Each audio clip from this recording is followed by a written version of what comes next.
Just after midnight on August 2nd, 1943, in the black water off the Solomon Islands, a Japanese destroyer came out of the darkness and cut a little plywood torpedo boat clean in half. In the burning gasoline was the boat's engineer, a 37-year-old man the young crew called Pappy, his face and hands seared so badly he could barely swim. What the boat's 26-year-old skipper did next, over the 3 hours that followed, would define him long before he ever ran for anything.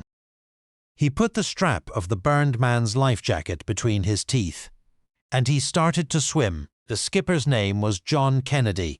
The man he was towing was Patrick McMahon. Almost everyone knows the phrase PT 109.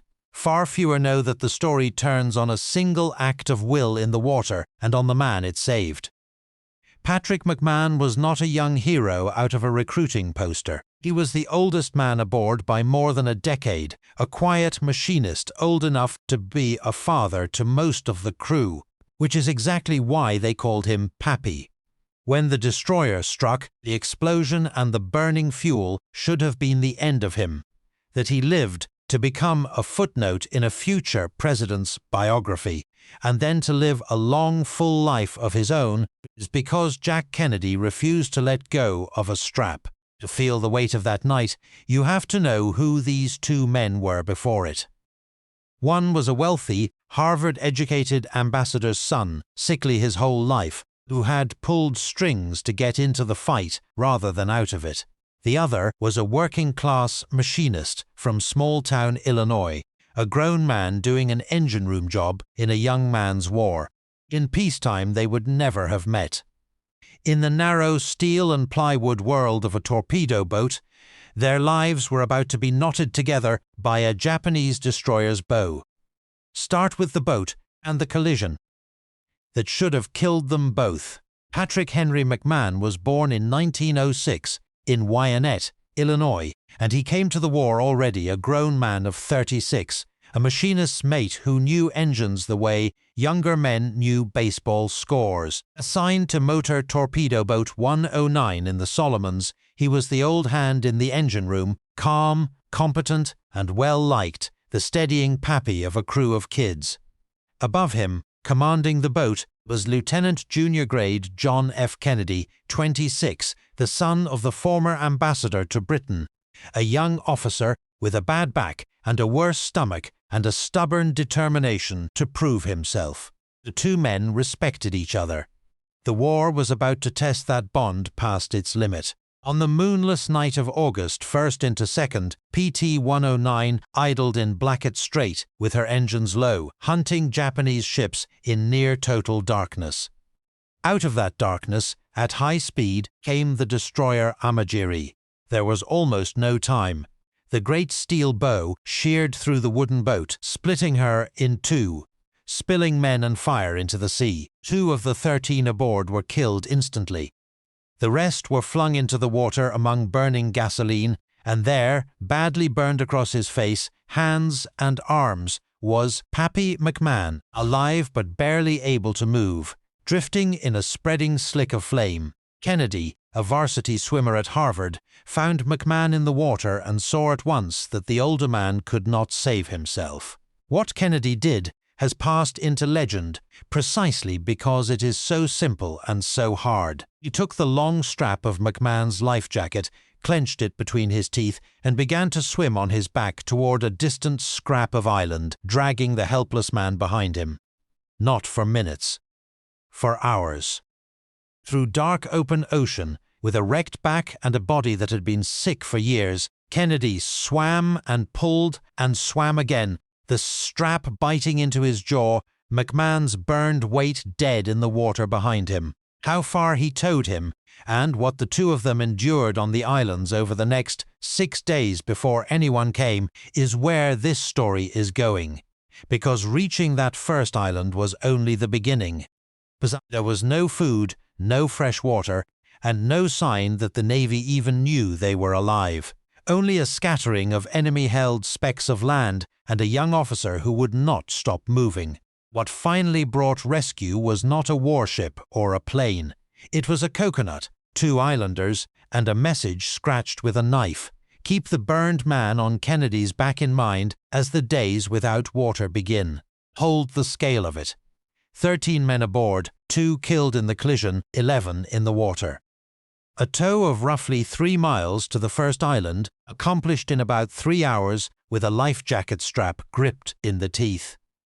6 days marooned before rescue, moving from island to island as Kennedy searched for a shipping lane and a chance. And through all of it, one badly burned 37-year-old machinist who could not have survived a single hour alone. 11 men went into that water alive, and because of their skipper, 11 men came out. He said, in a war of vast and faceless numbers, here was arithmetic a man could hold in his hand. The island Kennedy dragged them to was little more than a sandbar with a few trees, safe from the enemy but empty of everything a man needs to live. For days the 11 survivors sheltered there, and on nearby islets, drinking rainwater and the milk of green coconuts, watching the horizon for ships that never turned their way. Kennedy, still the strongest swimmer, went back into the water again and again, swimming out into the strait at night to try to flag down a passing PT boat, once nearly drowning himself in a current. He carried McMahon between islands when they moved. The skipper had appointed himself the crew's engine, and he would not quit. Rescue, when it finally came, arrived by the humblest means imaginable. 2 Solomon Islanders, Biuku Gusa and Eroni Kumana, scouts working with an Australian coastwatcher hidden in the hills, paddled their canoe to the survivors. With no paper to be had, Kennedy took a green coconut husk and scratched a message into it with a knife. Native knows position. He can pilot. 11 alive. Needs small boat. The 2 islanders hid the coconut and paddled some 35 miles through enemy waters to deliver it. That scratched coconut is the reason 11 men lived. And years later it would sit on the desk of the President of the United States. On August 8th, 6 days after the destroyer struck, PT boats, guided by the islanders and the coast watcher, slipped in and lifted the survivors off. McMahon, burn treated for nearly a week, was carried out alive. So were the rest. When they reached safety, the story of the young lieutenant who had towed a burned man by his teeth and refused to lose a single man of his crew spread quickly, and Kennedy was awarded the Navy and Marine Corps Medal for life-saving heroism. But the medal was never the point, and Kennedy always said so. The point was that everyone who could be saved had been. Pappy McMahon was proof of it, breathing, bandaged and alive. McMahon's war was over. The burns were severe enough to send him home for a long recovery, his hands and face marked for the rest of his life by that night in the water. He carried the scars without complaint, the way he had carried everything quietly. And he carried something else, too, a debt of a very particular kind, the knowledge that a 26-year-old had spent, the last of his strength, hour after hour, so that a 37-year-old machinist most of the Navy would never hear of could go home to his family. That kind of debt does not fade. It shaped the rest of McMahon's long life. And here the story could have ended, the way 10,000 wartime rescues end, with the rescued man vanishing back into ordinary life while the officer went on to fame. Kennedy did go on to fame, of course, further than anyone could have guessed, from a hospital bed to the Senate to the White House. But the thread between the skipper and the man he saved was never cut. Through all of it, the rise, the campaigns, the presidency, Jack Kennedy kept faith with the crew of PT-109, and with Pappy McMahon most of all. What that faith looked like over the next 20 years is the quiet heart of what remains. Patrick McMahon came home to build the most ordinary and honorable kind of American life. He went to work for the United States Post Office, starting out carrying letters and rising, in time, to become the postmaster of Cathedral City, out near Palm Springs in the California desert, a town's trusted public servant, a man of routine and decency. The burned engineer became the mailman, then the man who ran the mail, one of 10,000 veterans who folded an unimaginable night into a quiet life and rarely spoke of it. His neighbors knew him as a kind, steady presence. Only slowly did they learn who had once towed him through the sea. The bond with Kennedy endured to the end of Kennedy's life.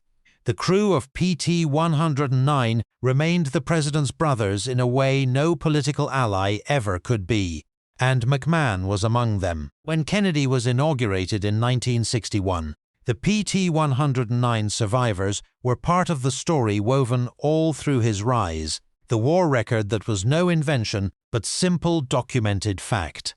McMahon corresponded with him, was remembered by him, and grieved him in 1963 like family, because that is what the water had made them.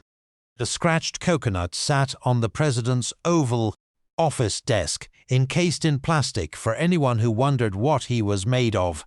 His story raises a question worth sitting with. We remember John Kennedy for 1,000 things: the presidency, the speeches, the tragedy in Dallas, and PT-109 has become almost a campaign symbol, a young man's heroism polished for posters. But strip the politics away and something plainer remains. A 26-year-old put a strap in his teeth and swam a helpless man to safety for 3 hours because it did not occur to him to do anything else. Is that the making of a president, or simply the making of a decent man revealed by an ocean? And does it matter which, to the man who was pulled to shore? Pappy McMahon knew his answer. He had felt the strap hold. Patrick Henry McMahon of Wyanett, Illinois and Cathedral City, California, born in 1906, machinist's mate first class, engineer of PT-109, the oldest man on the boat and the one least able to save himself, died in 1990 at the age of 84 of natural causes, in the fullness of a long life he was never supposed to have. Postmaster, husband, father, survivor. He lived 47 years past the night the destroyer came, every one of them a gift handed to him in the dark by a young officer with a strap between his teeth. He never forgot who carried him. Neither should we. Here is what this story leaves behind.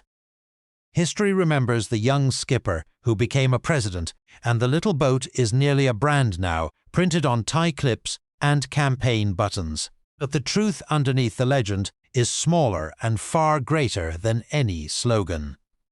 On one black night in the Pacific, the youngest kind of leader saved the oldest man on his boat, not with a speech or a strategy, but with his own failing body and a refusal to let go. Greatness is usually claimed at podiums. Once in a while it is proven in the water by a man with a strap in his teeth, towing someone who cannot tow himself. That is the Kennedy Pappy McMahon knew. If your father, your grandfather, your uncle, anyone in your family served on the PT boats, in the engine rooms, or anywhere in the Pacific War, leave their name and what they did in the comments below. Don't just leave the name. Tell us one thing about them. One thing they did, one thing they said, one thing you remember. The men who were there deserve more than a name in a database. They deserve to be remembered as people. Subscribe if you want the next story. There are more of them.